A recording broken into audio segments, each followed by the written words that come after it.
예, 말씀을 전하겠습니다. 오늘 그 말씀의 제목은 그 서원에 관한 규례입니다. 주제 자체가 참 예민한 부분일 수 있지만은 이 레위기 28장 전체를 마무리하는 가운데 이 레위기 28장의 제목이 서원장입니다. 근데 28장을 해야 되기 때문에 바로 이 부분을 할 수밖에 없는 것이고, 그래서 제가 예전에 했던 설교 중에서 민수기 설교가 있는데 민수기 설교를 이렇게 조금 접목해갖고 오늘 말씀을 준비했습니다. 민수기 아니라 신명기 말씀이랑 접목해서 다시금 정리해서 말씀드리도록 하겠습니다. 우선 본문의 내용은 사람이 하나님께 서원한 것을 나중에 지키지 않고, 그러니까 지키지 못하고 물으려고 할 경우에 어떻게 해야 하는가라는 그런 내용으로 시작합니다. 즉 서원의 물음에 관한 것입니다. 사람은 하나님께 서원하고도 지키지 못하는 그 연약함, 즉 그런 죄성이 분명히 있습니다. 이러한 우리 사람의 그 연약함을 하나님께서 다 아시고 이 레위기 27장을 통해서 그러면 그 서원을 물을 때는 어떻게 해야 되는지 설명하는 내용이 오늘 본문입니다. 서원이라는 것은 그리스도인이 신앙생활하는 중에서 자주 경험하는 것은 아닙니다. 매우 특별한 경우에 이런 서원이 이루어지죠. 때로는 우리가 이 서원에 관한 하나님의 뜻을 그래서 알 필요가 있는데 그 때로는이 바로 오늘일 수 있기를 원합니다. 예를 들어서 하나님께 헌금을 작정했습니다. 갑자기 근데 형편이 어려워졌어요. 서원할 때는 내가 그래도 감당할 수 있겠다라는 마음으로 했는데 어려운 일이 생긴 것이죠. 어떻게 할까요? 그냥 없었던 것으로 하고, 왜 다른 사람한테 말을 안 했으니까 그냥 덮을까요? 하지만 하나님께 서원한 것은 하나님과의 1:1의 약속이기 때문에 결코 자신이 신앙생활하면서 그리고 또 양심의 가책으로부터 벗어날 수 없기 때문에 참 그것이 괴로운 것으로 남게 됩니다. 그런데 이러한 서원에 대해서 이 레위기, 분명히 레위기는 5 제사에 대해서 얘기하고 또 7개의 그 절기에 대한 규례로 다루고 있는데, 그래서 구약에서 예배의 교과서라고도 불리는 곳인데 거기에 제일 마지막에 이 서원을 얘기했다는 것은 이렇게 학자들은 생각합니다. 우리가 하나님께 드리는 서원은 예배의 가장 고차원적인 형태로 인정해야 하고 하나님께 서원하는 것을 소홀히 다루어서는 안 된다. 그러니까 서원이라는 것 자체를 우리가 하나님께 약속한다 이 차원이 아니라 매우 고차원적인 예배의 형태로 끌어올리는 것이 학자들의 의견입니다. 그러니까 하나님께 약속했다는 것은 하나님께 예배를 한 것이고 그것을 하나님께서 받으셨다는 것입니다. 그럼 우선 그 서원의 물음에 들어가기 전에 그렇다면 서원이란 무엇일까라는 그 정의부터 시작하겠습니다. 서원이라는 것은 하나님을 상대로 해서 인간이 약속한 것을 의미합니다. 잘 아시는 부분이죠. 하나님을 향해서 인간이 무엇인가를 약속할 때 우리는 서원이라는 단어를 붙입니다. 사람이 하나님을 상대로 서원하는 경우에는 대체로 2가지가 있습니다. 첫 번째로는 그가 인생의 큰 위기를 겪을 때 하는 위기서원인데 이런 겁니다. 하나님, 이번 이 위기만 넘겨주시면 제가 이런 일을 하겠습니다. 남의 얘기 같지 않죠? 예, 매우 익숙합니다. 성경으로 들어가겠습니다. 창세기 28장을 보게 되면 야곱이 서원을 하는데 형 에서를 피해서 외삼촌 집 그 밧단 아람으로 피해 시신할 때 그 베델이라는 곳에서 하룻밤을 머물게 됩니다. 돌베개를 하고 잠을 자는데 하늘에서 천사들이 사닥다리를 오르락내리락 하는 것을 보면서 그때 야곱이 이렇게 서원합니다. 하나님, 나를 지켜주시고 내 이 여행에서 먹을 양식과 입을 옷을 주시고 나로 하여금 평안히 아버지 집에 돌아오게 하신다면 하면서 서원이 시작됩니다. 하나님이 나의 하나님이 되실 것이고 내가 기둥으로 세우는 이 돌이 하나님의 전이 될 것이고 내가 하나님이 주시는 수입 가운데 10분의 1을 반드시 드리겠습니다 라고 하면서 야곱은 어떻게 합니까? 그 서원을 지킵니다. 그래서 서원의 가장 올바른 예가 바로 야곱의 서원입니다. 그러면 올바르지 못한 서원도 있다는 것이죠. 사사기 11장을 보게 되면은 암몬 사람들이 쳐들어와서 이스라엘 백성들을 괴롭히자 그 사사 입다가 서원을 이렇게 합니다. 암몬 사람이 쳐들어오니까 너무 급한 거예요. 그래서 그걸 이기고 싶은데 뭐라도 해야겠는 거예요. 그때 한 것이 바로 서원이라는 것입니다. 이렇게 서원합니다. 하나님, 우리가 저 암몬과 전투를 하는데 이번 전투에서 이기기만 해주시면 내가 다시금 돌아올 때 내 집에서 가장 먼저 나와서 나를 반기는 자를 여호와께 번제로 드리겠나이다. 이렇게 서원을 했는데 돌아가 보니까 자신의 무남동녀 외딸이 자신을 맞아주는 겁니다. 시집도 보내지 못하고 여호와께 바칠 수밖에 없는 번제의 제물이 되는 것이죠. 이것이 위기 서원입니다. 입다의 서원의 경우는 경솔한 서원이 됩니다. 나중에 후회했지만 이미 늦었습니다. 사람들이 이처럼 위기 시에 서원을 하고 후회하는 경우가 종종 있습니다. 그렇기 때문에 성도님들은 위기 시에 서원을 할 수는 있겠지만은 경솔하게 하는 것이 아니라 정말 그 서원조차도 하나님께 기도하면서 주님이 주시는 마음을 가지고 자원해서 하는 것이 필요합니다. 급하다고 해서 함부로 서원했다가는 그것을 감당하는 것이 얼마나 힘든지 모릅니다. 또 갚지 못할 때에는 그것이 삶에 얼마나 큰 무게로서 한쪽에서 나를 누르는지 모릅니다. 다들 경험하셨죠? 제가 왜 이렇게 잘할까요? 이것은 위기서원이고 또 다른 하나는 하나님이 주실 것을 믿고 감사해서 드리는 감사서원이 있습니다. 사무엘상 1장을 보게 되면 한나의 서원이 나오는데 이렇게 합니다. 하나님, 내게 아들을 주시면 하나님께 아들을 바치겠나이다. 너무나 잘하는 것이죠. 그 기도를 듣고 하나님이 한나에게 어떻게 하십니까? 아들을 주십니다.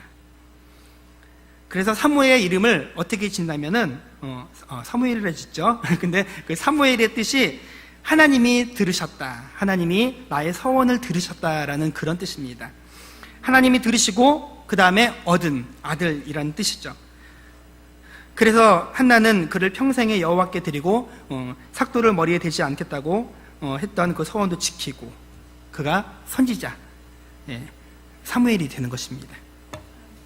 이처럼 우리는 인생에 어려울 때나 또는 감사할 때 하나님께 서원할 수 있습니다.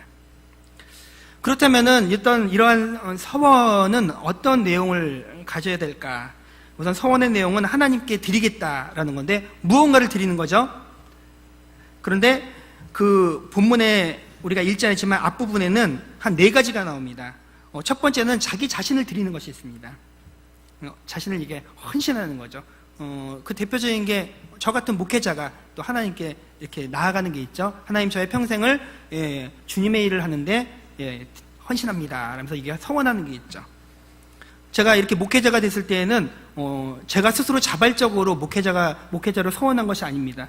저에게는 그 당시에 그만한 믿음이 없었습니다. 일방적으로 어머님의 기도의 서원으로 통해서 지금 제가 이 자리에 이렇게 있는 것입니다. 어느덧 30년이 흘렀습니다. 중3 때 저한테 묻지도 따지지도 않고 하나님께 서원을 했는데 30년이 지난 지금도 이렇게 설교를 하고 있는 것이죠. 하나님께서 그것을 기쁘게 받으셨고 또 제 마음을 만지셔서 하나님께 자발적으로 제가 하나님께 나아갔습니다.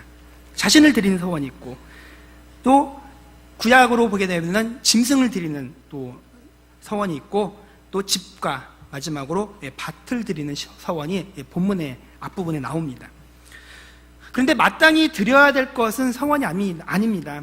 11조를 드리는 것은 야곱 당시에는 서원이었지만은 그 이후에는 우리가 전체적으로 우리 개신교회가 하나님께 드리는 그것을 정했기 때문에 11조는 우리의 성도의 의무가 된 것이고 더 이상 서원이 아닙니다.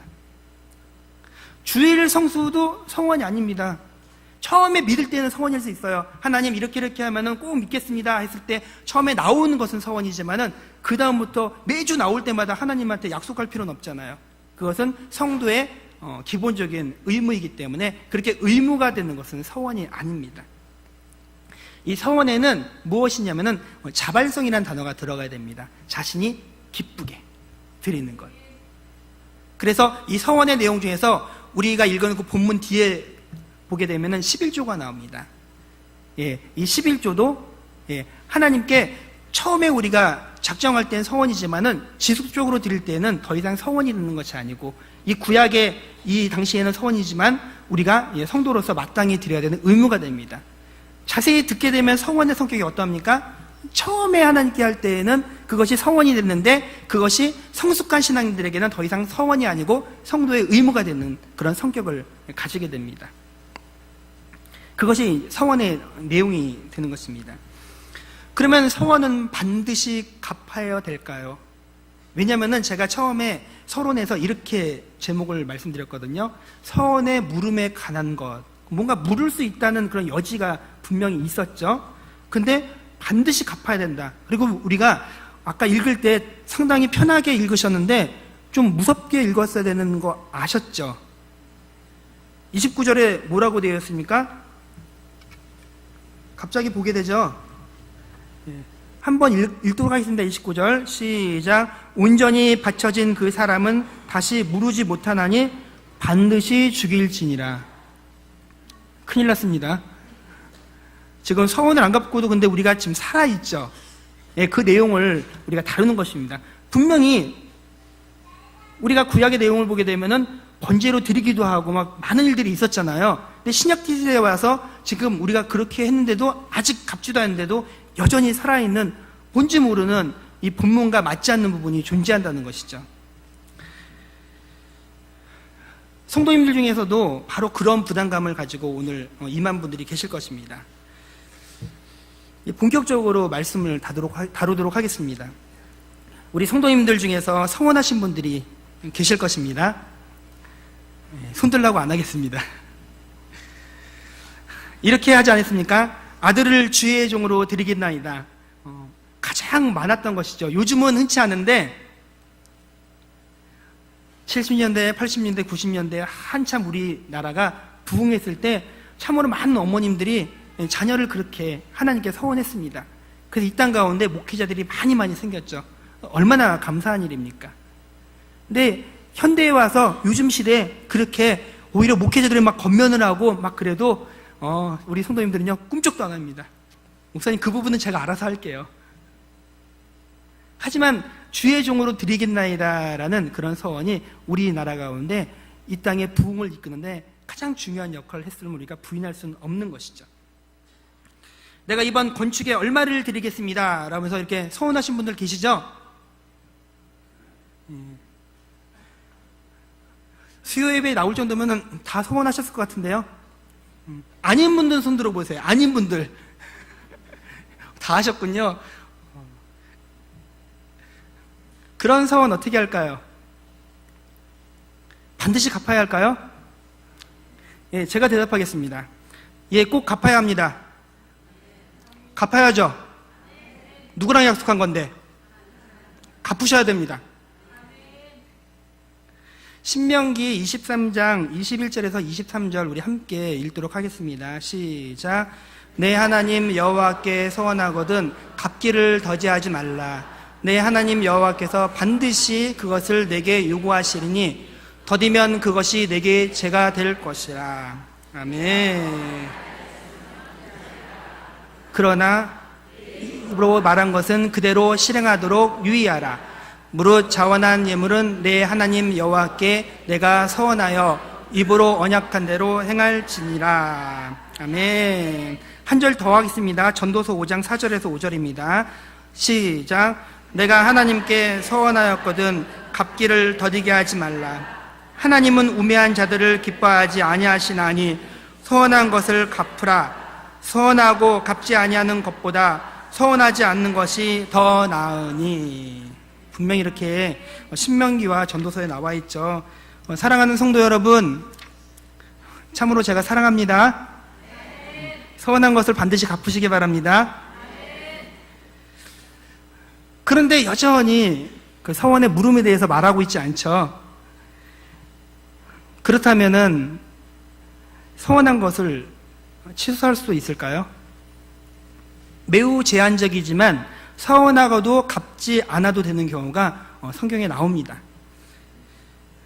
서원장은 레위기 27장에만 있는 것이 아니라 민수기 30장에도 있고 그리고 이 율법책에 여러 군데 나옵니다.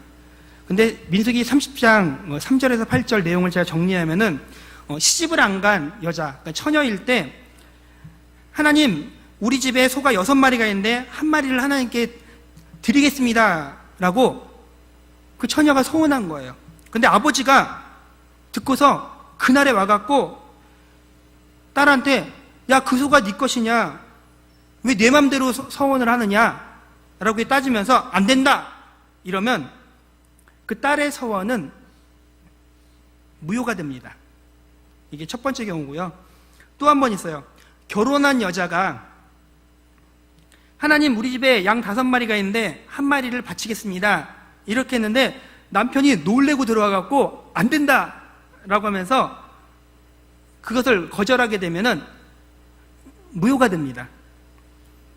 왜냐하면 그 소유권이 아버지와 남편에게 있기 때문에 그러한 서원은 무효가 되는데, 그것도 그 당일에 취소가 돼야지 무효가 된다고 본문에 분명히 나와 있습니다. 민수기 30장 이렇게 집에 가서 잘 보셔요. 그날에 취소해야지 무효가 됩니다. 매우 급하게, 그러니까 아버지와 남편이 그래서 달려온 것이죠. 교회의 역사를 보게 되면 16세기에 마틴 루터가 종교개혁을 일으키면서 서원에 관한 문제로 카톨릭과 첨예하게 대립하는 일이 한 번 있었습니다.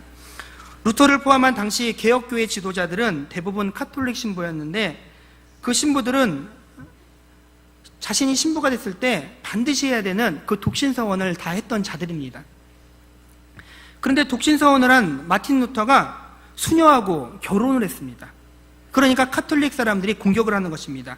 독신서원을, 그러니까 하나님과 약속을 하고도 지키지 않는 루터 당신은 옳지 않다라고 이렇게 비판을 한 것이죠. 그러자 루터가 반박을 합니다. 독신서원은 성경에 근거한 것이 아니고 성경에 없는 불법한 잘못된 서원이기 때문에 내가 지킬 필요가 없다라고 합니다. 독신은 서원하는 것이 아니라 독신은 은사입니다. 혼자 살아도 외롭지 않고 혼자서도 밥 잘 먹는 사람만 독신으로 살 수 있습니다. 결혼을 하려고 정말 노력하는데 해도 안 되다고 하는 것은 죄송하지만 독신의 은사가 있는 건 아니고 그냥 못 가는 겁니다. 카톨릭에서 예전에 이 수도원 근처에 고아원을 같이 딸려서 있었거든요. 그 고아원에 있는 아이들은 누구의 아이일까요? 그걸 어떻게 아세요? 미루어 짐작하건대 다 신부와 수녀들의 자녀들이 대부분이라고 학자들은 얘기합니다.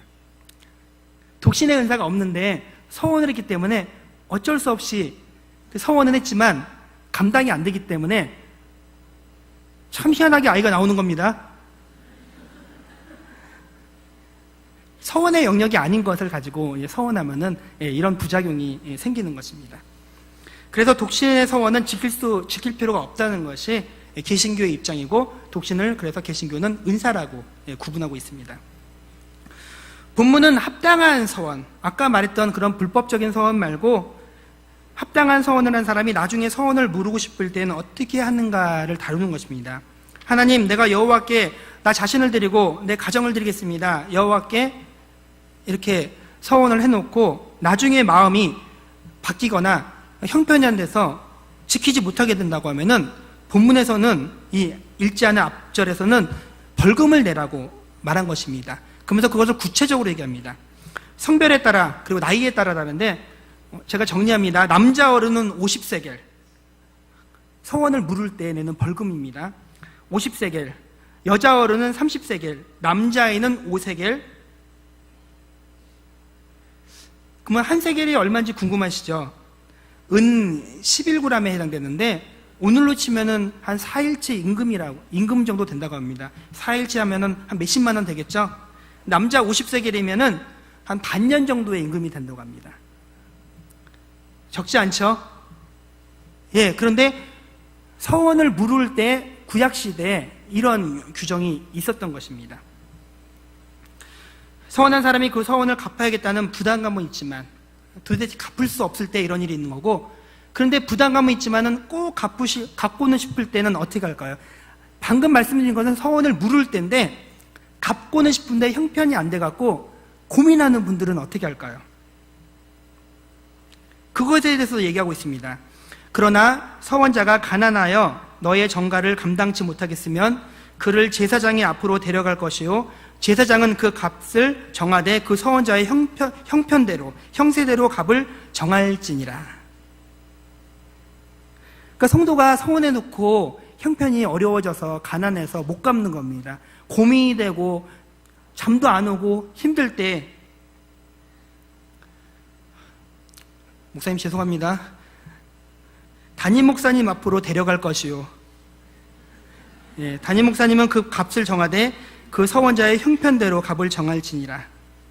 이게 구약으로 치면 제사장인데 뭐 이렇게 현대로 치면은 뭐 담임 목사님일 수도 있고 저처럼 이렇게 교구 목사도 있겠지만은 하나님께서는요 그것을 뭐 절대적으로 정한 것이 아니라 그래도 우리의 마음을 받으시는 거죠.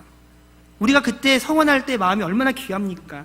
어찌하였던 하나님 나라를 위해서 주의 교회를 위해서 우리의 믿음을 이렇게 보여드리고 싶고 또 뭔가를 일익을 담당하고자 서원한 건데 갑자기 어려워진 걸 어떻게 해요? 그럴 때에는 너무너무 고민만 하고 가끔 서원한 것을 감당하지 못하고 막 교회를 막 떠나거나 이런 분들도 계시거든요. 그러지 말라는 것입니다. 제가 설교할 때 원래 가정 얘기를 전혀 안 하는데 간증을 하겠습니다. 제 간증은 아니고요. 제가 얼마 전에 결혼 13주년이 됐습니다. 아직 신혼이죠? 왜 웃으십니까? 신혼이라는데. 결혼하라고 1년이 되고 한 2년 차 정도 됐을 때, 제 아내가 조심스럽게 말을 꺼내더라고요. 서원한 것이 있는데, 그 서원한 것을 어떻게 해야 될지 모르겠다라고 이제 고민을 얘기한 거예요. 연애할 때 그런 얘기 없었거든요. 근데 결혼한 다음에 뭔가 서원한 게 있는데, 감당하기 어려우니까 같이, 부부는 같이 고민을 하면서 나누는 거니까요. 그렇게 하는데, 무언가 싶었더니, 처녀 때 다녔던 교회가 건축을 하는데, 건축원금 서원을 한 겁니다. 할 수 있죠? 믿음 좋잖아요. 예, 거기까지 좋았습니다. 예, 금액이 커요. 근데 하나님께서 그것을 되게 저로 하여금 되게 기쁘게 저로 하여금 자원하는 마음을 주시더라고요. 서원은 제 아내가 했는데 그것을 듣는 제 마음이 부담스러운 것이 아니라 감사하다라는 생각이 들었어요. 그래서 그렇게 많이 고민하지 않고 그러면 갚아야지라고 제가 말을 했어요. 근데 당장 갚을 수 있는 여건은 못 됐어요. 그래서 이렇게 제안을 했습니다. 나누어서 갚자. 그래서 1년 동안에 매달 우리가 이렇게 갚아 나가자.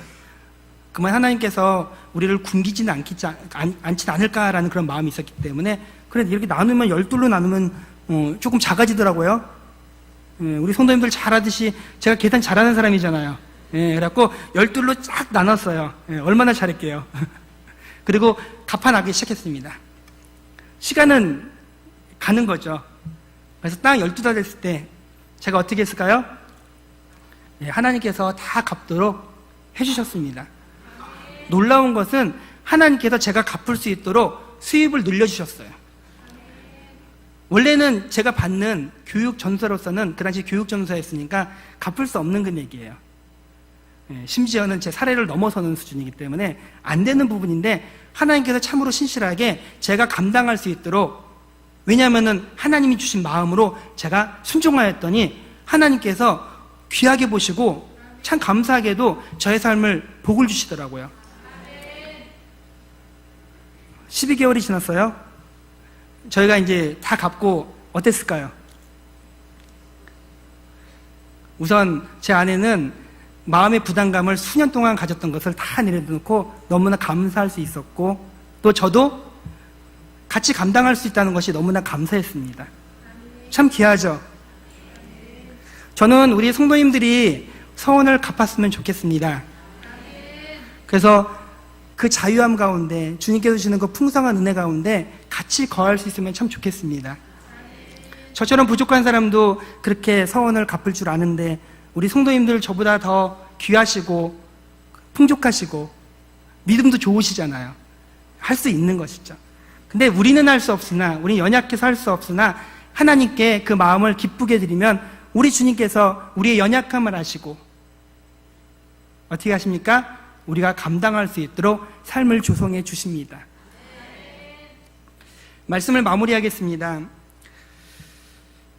그렇다면 이 레위기 예배장의 마지막을 서원장으로 끝낸 이유, 앞부분에 말했던 그 이유가 무엇일까를 정리하겠습니다. 하나님께서 서원을 뭐로 보신다고요? 가장 고차원적인 예배로 보신다는 것입니다. 서원은 매우 자발적으로 드리는 것이고 하나님께서 매우 기뻐하시는 예배이기 때문에 그렇습니다. 그러므로 성도님들은 하나님께 서원한 것이 있으면 반드시 갚으시고, 감당할 수 없는 형편의 경우에는 목회자와 의논하여 서원에 대한 마음의 부담감을 벗어버리시길 바랍니다. 저의 그 설교의 방점은 갚으라는 것에 있는 것이 아니라 바로 이 뒷부분에 마음의 부담감에서 벗어나기를 원하는 마음에서 드리는 말씀입니다.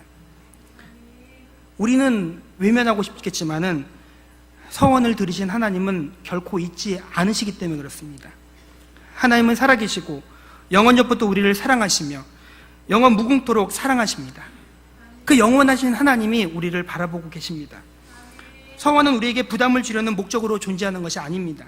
오히려 서원은 우리가 하나님께 우리의 사랑을 고백할 수 있는 가장 높은 차원의 고백이 됩니다.